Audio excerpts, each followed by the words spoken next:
Hello. We are all fascinated by the idea of buried treasure, and this image recurs in so many stories and films from our childhoods.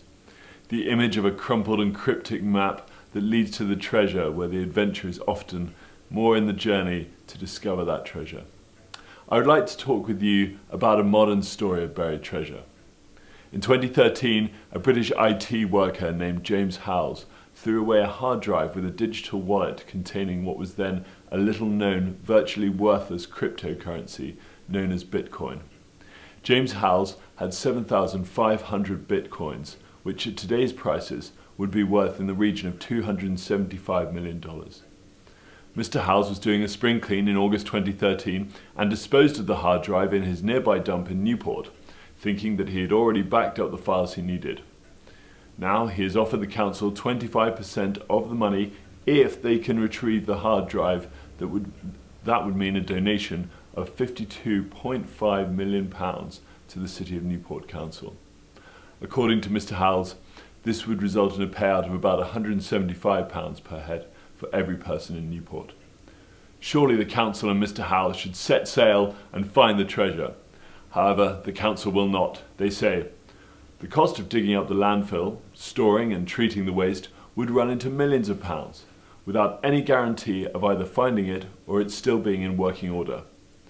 It is this second aspect that is a further complication. Even if the hard drive can be recovered, then no one can be certain that the bitcoins will be able to be retrieved. In 2013, the price of a single bitcoin suddenly spiked, moving from $150 per coin to $1,000. What Mr. Howells had thought was small beer was now a vast amount of money. In 2013, Mr. Howells gave up and thought it really was a needle in a haystack, or more accurately, a microchip in a junkyard. That's just a little bit of dad humour. Recently, Mr. Howells has come up with a new plan to dig in a very specific area according to a grid reference so that there is very little environmental damage. The drive would then be presented to data recovery specialists who can rebuild it from scratch and recover the tiny piece of data to access the bitcoins. Mr. Howells believes that even after all this time, the hard drive would still be in good enough working order. He says, the outside case might be rusted, but the inside disk, where the data is stored, there should be a good chance that it works. What can we take from this story? I must say I'm fascinated, but I don't quite know if my interest is honourable. It strikes me as so typical of the buried treasure stories, and yet there is also something dispiriting about having to dig through a dump in the hope of finding something that might yield the money. It also strikes me as deeply ironic that bitcoins are the ultimate example of a currency that is conceptual, and yet the only way to access it is through a physical hard drive. Shouldn't it be like your history coursework, somewhere out there in the cloud? Poor Mr. Howells. He seems almost trapped by his predicament and tortured by it. He would rather know one way or another, a feeling that we might have particular sympathy for at this time. We are fascinated, though, by things that suddenly become valuable.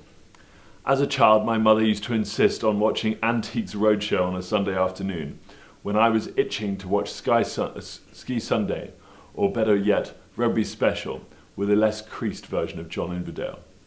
It was, though, always interesting to watch the punters at the roadshow as they concealed their surprise at the fact that their oil painting is actually a rare Stubbs, and it has been languishing behind the microwave in the utility room for 37 years. Of course, they say, we'd never take it to auction. There are so many ideas in this story of Mr. Howells, but I think the most interesting thing is the question it raises. What is the treasure in our lives, and are we looking after it? You never know. Perhaps one day someone will stumble upon Mr. Howells' laptop when they're looking for a spare petrol cap.